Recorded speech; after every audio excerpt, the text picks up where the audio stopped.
Today's video, we're looking at the Honshu Boshin double-edged ninja sword. So it's double-edged up to a certain point, about halfway through the blade. You'll see the indentation right here.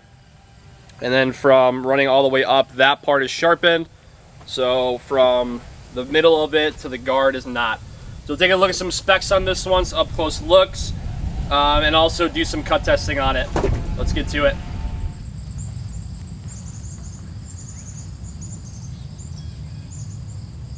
Alright, taking a look at specs on this one. We're taking a look at a 40 1/2 inch overall length. This is a 30 1/8 inch blade, and it's a double-edged blade, and you'll see the indentation right here where it starts to go into a false edge. And as you make your way up toward the tip, more about a handprint, 1.5 hands, that's where you start to get an actual edge on it. So this one is moderately sharp. This one is not hair shaving sharp or even, battle ready per se. The edge on it pulls a little bit, so it does allow you to still cut soft targets like tatami and water bottles and things like that.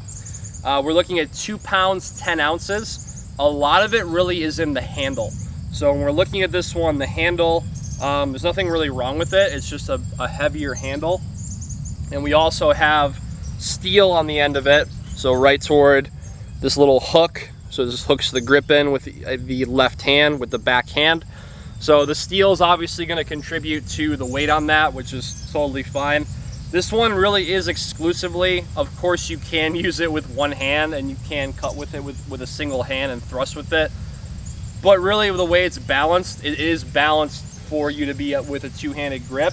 I mean, even the handle itself gives you a hook at the end and you're not going to really hold it like that.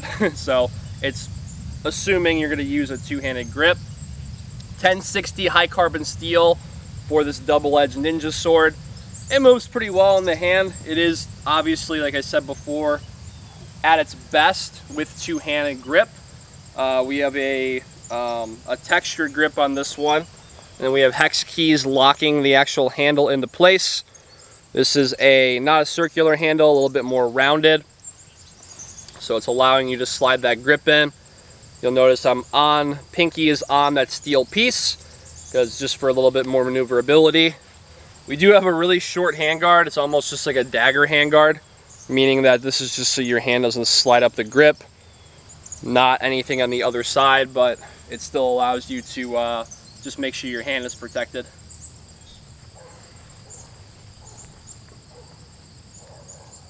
All right, taking a look at the scabbard. So we have a wood painted scabbard. So it's a flat black, like a matte black. I'm wearing a navy blue shirt, so you can see a comparison between that and the black. We have a little bit of a leather wrap on this as well. And you'll see it pans down into the handle. Not a smooth draw on this one. So this one is wood cord as well. So depending on the climate, that's going to change, but it does kind of pull on the way out. I'm sure if you worked it in a little bit, or if you took a little bit of sandpaper and just kind of smoothed it out, it would improve on the draw. I'm not seeing that being a problem for anything, because we're not looking at speed drawing or really anything like that. As far as storing them, it's actually a good thing, as it just stays nice and tight. But you can always get in there. I'll show you the inside of the scabbard. You can always get in there and take a little bit of some sandpaper if that does bother you. The Honshu logo, we have that on the blade as well. We're going to get to that in a second with the up-close looks, but just a little glimpse at it. Got a fuller running through about 80% of the blade. So this is taking out excess weight. This thing would probably be around 3 pounds if it did not have the fuller. So it stops right here. And then it goes into a diamond cross section running. All right, now that we talked about it a little bit, let's go ahead and do some up close looks in the scabbard and out of the scabbard, so you can see what I see on this one. Let's get to it. All right, a little bit of some up close looks of the blade in the scabbard. Take a look at the handle. Good texturing on this one, allowing a solid grip. There's the short handguard. That flat black scabbard that comes with it. The wood cord scabbard. And then of course the blade itself. We got 1060 high carbon steel. There's that deep fuller running all the way up until about the last handprint. So about the last handprint is where you're going to see it go into a diamond cross section, which is good for the cutting. If we flip it, you can also see the steel end on the handle. You can't really call it a pommel because it's just just a piece of steel on the end of it.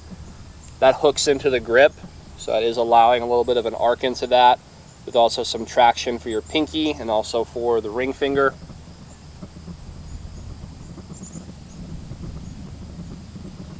All right, we took a look at some up-close looks in the scabbard, out of the scabbard of this Honshu Ninja double-edged blade. It's a long name.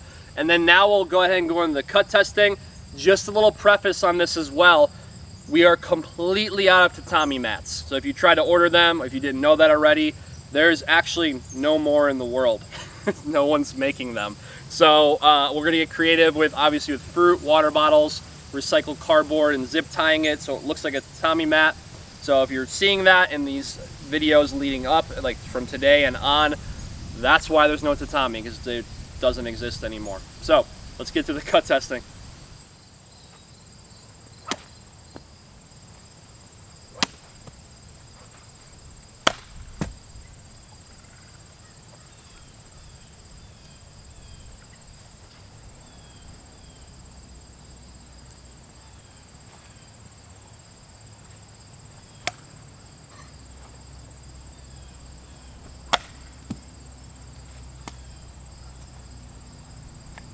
All right, so there you have it, the Honshu Boshin Ninja double-edged sword. Took a look at some specs on it, up-close looks in the scabbard, out of the scabbard, and also did some cut testing with some fruit, because there's no more tatami mats right now in the world.